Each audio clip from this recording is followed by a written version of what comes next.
Hello everybody, it's me Keese, and welcome back to Let's Play Panzermadels. In the last one, we met TOG 2! HMS Useless! HMS...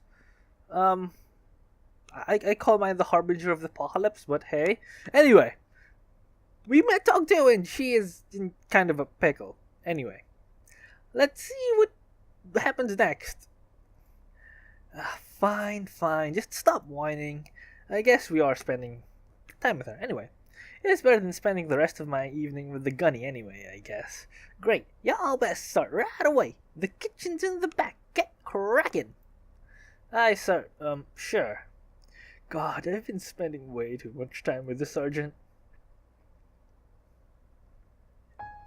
You and TOG 2 spend the next hour in the back of the restaurant cleaning dishes. More accurately, you spend the next hour cleaning dishes while she half-heartedly dries them off. Water is bad for her suspension, or so she claims. After another half hour of working in silence, she looks at you. Can we date TOG? Sorry, I know I'm biased towards Panzer IV, but it's the TOG. It's the TOG. I mean, sure, probably, you know, her line will probably be stupidly long, take forever to get anywhere, you know, but at least we will have a TOG line where we could date the TOG and do other stuff, you know. And I don't know.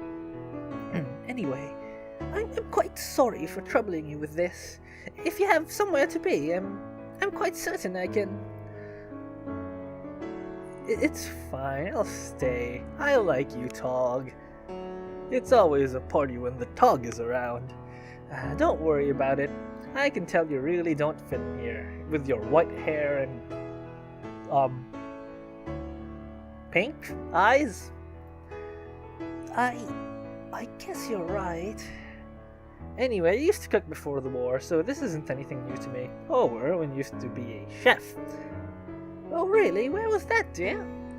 You'd laugh, but I worked at this German restaurant back at stateside. It was a cool place. We even had this real hard-ass German chef as our boss. Oh goodness, that must have been quite a scary job. Nah, he was a softie deep down, but God, he was fun to prank. You pass one off the clean, but still soapy dishes to TOG. Oh, did you do, what are they called, a practical joke? Ah, yeah. Man, it brings me back. This one time, another cook and I got this big order of concentrated orange juice, and we came up with the greatest idea. Go on, dear, she says as she dries off the next dish. Well, we opened the lid on one and tossed it in the oven before the service started.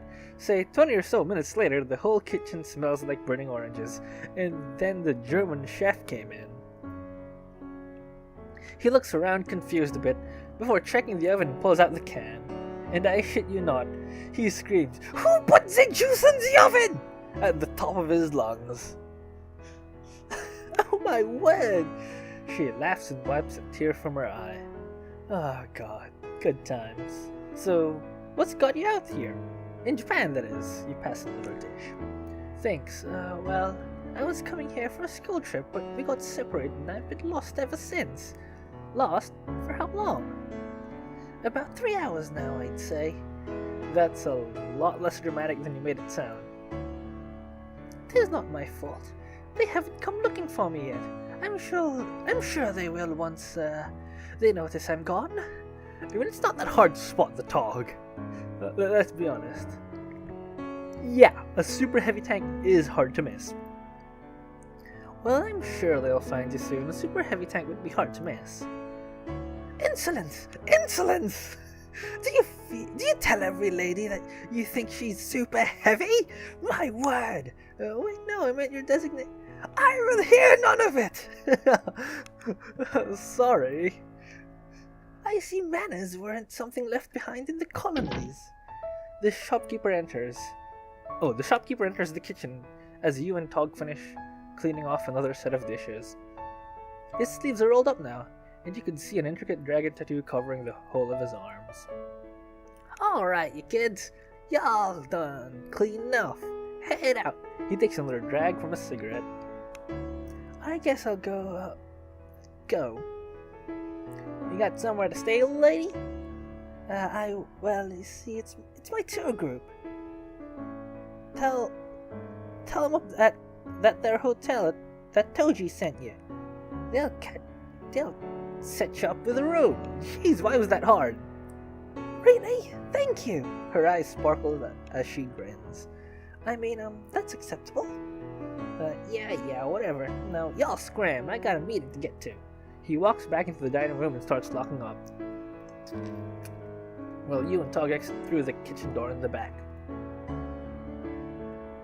Wasn't that fun? I like the TOG. I do. Well, Mr. TOG seemed scary at first, but I had to say he's quite a sweetheart. There are many things that man was, but sweetheart would not have been my first choice of words. TOG too giggles and grabs you by the hand. Oh, I begged it. Hungry? No. Okay, maybe a little. Let's get some food. I'm buying. Always the gentleman you are, she smiles. Well, first you said insolence. Well, come on, let's get some ramen before everything closes for the night.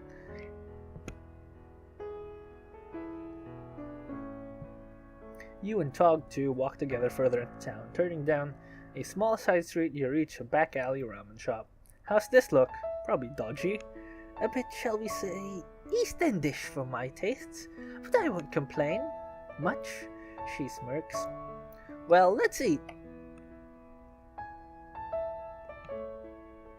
You and TOG 2 step inside and sit down at the counter. A few minutes later, 2 piping hot bowls of ramen are set out for you.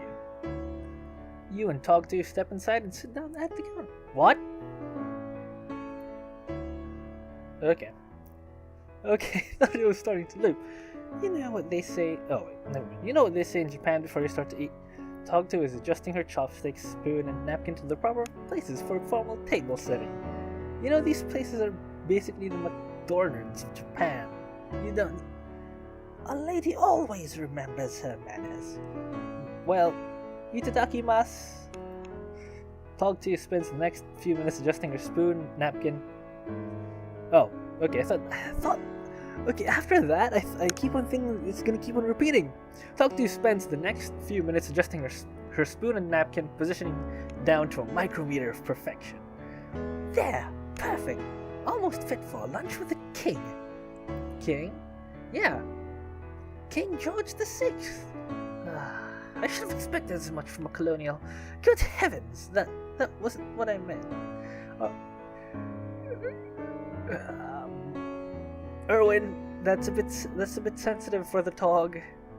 Behind the times? It's not a bad thing. Hey, it's not a bad thing. I mean, if anyone didn't learn something from World War I, it was the French. What a surprise the Germans came through the exact same place as last time.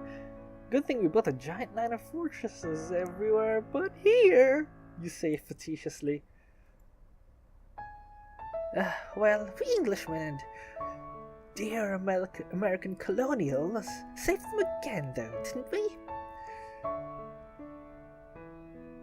They actually did. Though they did get a bit lucky with the Bismarck, I will have to say that. Oh, definitely. If it weren't for the Royal Navy, the Germans would have been able to operate a whole lot closer with the Japanese. I'm glad you see it my way, she smiles at you. Well, at the end of the day, we all can agree. Germany would have won if it weren't for the valiant efforts of the... Oh my god. The stereotypes are real! Oh goodness, you're a clever one, are you not? I remember a joke from my time in North Africa, and pardon me for the crassness, but the boys would always say, the Italians can't march 20 miles a day into battle, and 40 miles a day away from one. She giggles. We have a joke like that about the French. Well, maybe you Americans aren't so bad then, she smiles. Well, I'm finished with my food. You good to go? 'Tis rude to rush a lady, but I happen to be finished. This time. Alright, well, I'll help you get checked in if you need. That'd be most pleasing. Wait, are we actually gonna have a line with the TOG? Because that'd be amazing. That would be amazing. You and Tog 2 walk back up the hill to the onsen hotel. Once inside, the cool night air is replaced by the warm, humid air wafting in from the hot springs themselves. Oh, pleasant to see you again, sir, she says with a polite bow. Evening, I just need...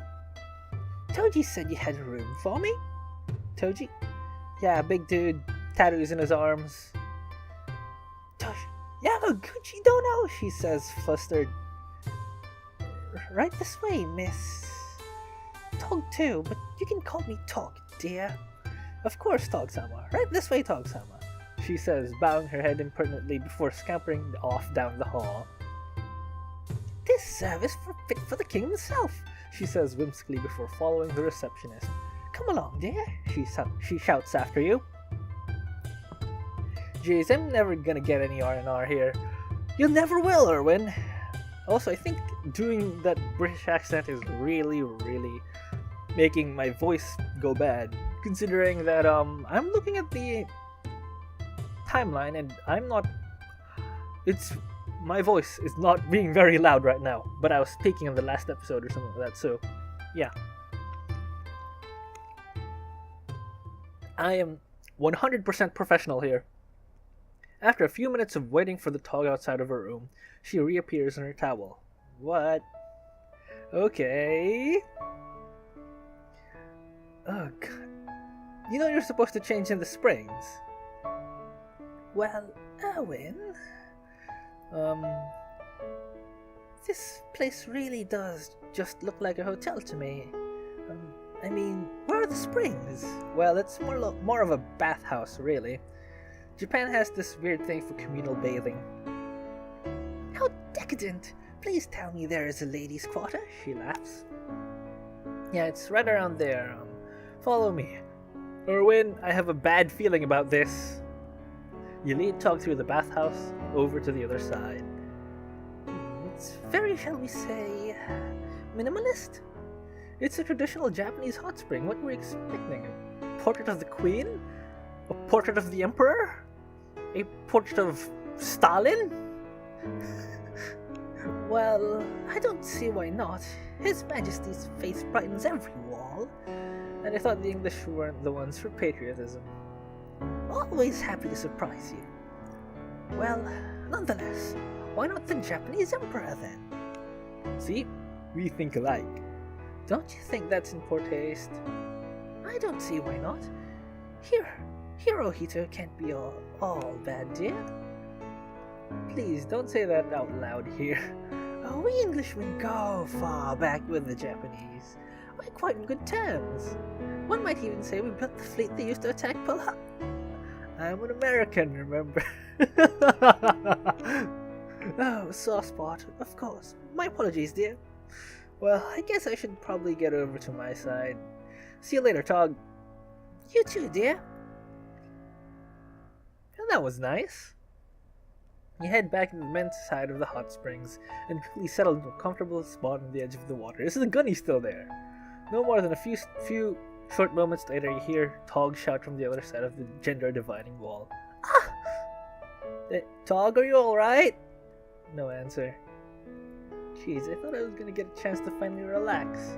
I guess I should go check on her. You pull on your towel quickly and rush her. That is a... Okay, never mind. I thought you were gonna rush into the woman's side of the hot spring, which was gonna be a bad idea. Once you're outside the door to the female side, you call out again. Tog? Silence again. I think it's because she's in her natural habitat. I'm coming in. Oh no. You step inside and see Tog standing thigh deep in the hot spring. Hey, you heard a shout and want to make... She notices you and turns around, her tower barely covering her. Oh. Ah! My word, what are you doing in here? Get out! Oh god, I'm sorry. You cover your eyes with your hands. What were you thinking barging in here? Thank the Lord that it's only me here. I heard a shout and I came running. I'm sorry. The water was a little hotter than I expected. I am speaking way too fast. Goodness, uncover your eyes, dear. You look like a child when you do that. Are you sure? Quite.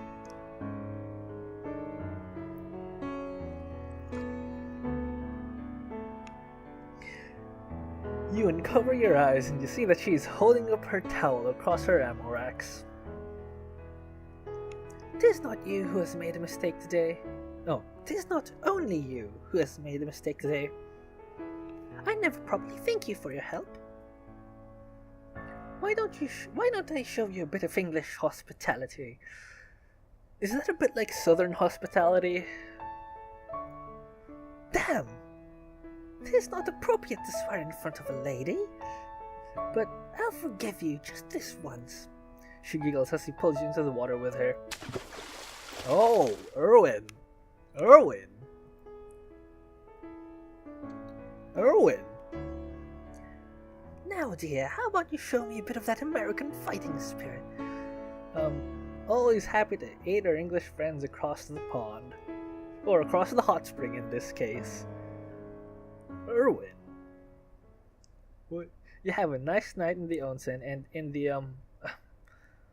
with TOG before parting ways." "Erwin, buddy! Erwin! I mean, we did get a TOG line, I guess. With, well, it wasn't as long as I had hoped. Anyway, enough with the TOG jokes. Next morning, all of the tanks are lined up in the hobby, ready for departure at 0900 the next day. "Alright, recruits, I hope you all enjoy yourselves out here today. Remember, you all earned this respite. Even you, Recruit Maggot." "Thank you, Instructor Hartman." "I would also like to announce the annual Tank School Festival has been scheduled for this coming weekend. I will be seeing all you there in your best." "Why, yes, it is, Recruit Lemmer. I am ordering you to voluntarily attend." "Oh, come on. I have no idea what that was about." Wow, I can't believe the Gunny basically fully funded our trip out here all by himself. He must really like the tanks, because he sure as hell hates me. Well, if he finds out what you did last night, he will really hate you. Anyway, Sherman and Tiger are all aflutter about next week's festival. Sounds like a major event. Panzer IV said it's super romantic and a great place to show a date how you really feel. I've got to be honest, I can't wait. This school is nuts, but it's growing on me. I'm glad I ended up here, and not some god-awful officer's academy. Weird that they'd send me here, though. You'd never know with the military. Hoorah! In the next week. That was fast. So what we have here, recruits, is a classic Recruit Lemmer. Answer? Fuck, I spaced out. Personally, I like a bit of holding action myself. Recruit Lemmer, if you would kindly pull your head out of your ass, grab a flashlight, and pay attention. This, maggots, is a classic recipe for Zweibecken, a German bread cracker resembling hardtack. Or like Zwölfbecken. Zwölfbecken. I don't know. Shut up back there, or I will skullfuck you, Recruit Lemmer! And I think on that note, on that beautiful note, we'll end it off here. Really, I should have ended it off with TOG, but you know what? Why not? Let's do this. Anyway, I hope you guys enjoyed the video, and I will see you guys in the next time. Bye!